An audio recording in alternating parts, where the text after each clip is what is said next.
I, 28 female, worked for a mid-sized marketing agency for 5 years.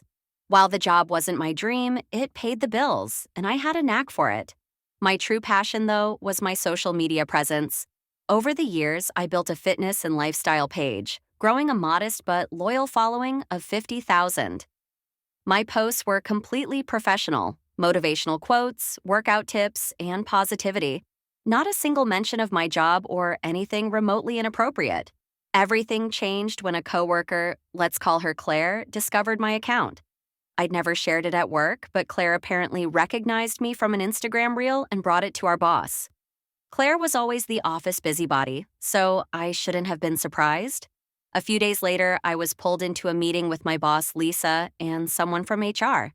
They told me that my social media presence posed a risk to the company's reputation and implied that it was a distraction from my work. I calmly asked for specifics. They danced around the issue, finally landing on the vague claim that my content was not aligned with the values of the company. When I asked for examples, they couldn't provide any. I pointed out that my page didn't even mention the company. Still, they gave me an ultimatum: delete my accounts within a week or reassess my future at the company. I was floored. My work performance had always been stellar. I was one of their top-performing employees, had brought in several major accounts, and even won an internal award the year prior. My social media had zero overlap with my job, and it was run entirely on my personal time. This wasn't about performance. This was about control. After the meeting, I started documenting everything. I wrote down every detail of the conversation and saved all emails or Slack messages related to the issue. I also consulted a lawyer specializing in employment law. They confirmed that, barring any explicit policy violations, which there weren't, firing me over my social media could be grounds for wrongful termination. Encouraged by this, I decided to stand my ground. The next week, I refused their ultimatum. I reiterated that my personal time was my own and that I wasn't violating any policies. They doubled down, claiming my public image could reflect poorly on the company. I knew they were bluffing, so I pushed back, asking if they would be providing written documentation of what policies I'd violated. Their response? A termination meeting 2 days later. They handed me a letter citing failure to comply with company directives and conflict of interest. When I asked for specifics, they told me it's in the best interest of the company. They thought they could intimidate me into leaving quietly. They were wrong. Before the meeting, I'd already prepared. My lawyer filed a formal complaint with the Equal Employment Opportunity Commission, EEOC, for wrongful termination and retaliation.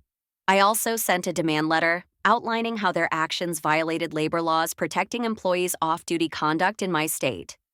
The severance package they offered? Insultingly low. My lawyer and I countered with evidence that I'd been targeted unfairly, suggesting that if they didn't settle, I'd go public. When they realized I had receipts, emails from HR and my boss referencing my social media, coworkers' testimonies about how my case was being discussed openly, they panicked. They upped their offer significantly, including a hefty settlement and a neutral reference clause. I accepted, but not before ensuring I could discuss my general experience publicly. That would come in handy later. Once I left, I went full throttle on my social media, posting about starting over after toxic work environments. My audience ate it up, and my following exploded. With my settlement money, I launched my own digital marketing agency, offering services tailored to small businesses and influencers. It was a hit. Within 6 months, I was not only making more money than I ever had, but I was also thriving creatively. Meanwhile, my former employer wasn't doing so hot. Turns out, several of their major clients had seen my posts and were less than impressed by the way the company treated me. A few even reached out and, surprise, they became my first clients. My insider knowledge of the agency's strategies gave me a massive edge, and I outperformed them in every way. Word spread in the industry, and soon their reputation took a nosedive. The icing on the cake? A whistleblower from my old office sent me an internal memo where Lisa complained that they were hemorrhaging talent because employees felt micromanaged and unsupported.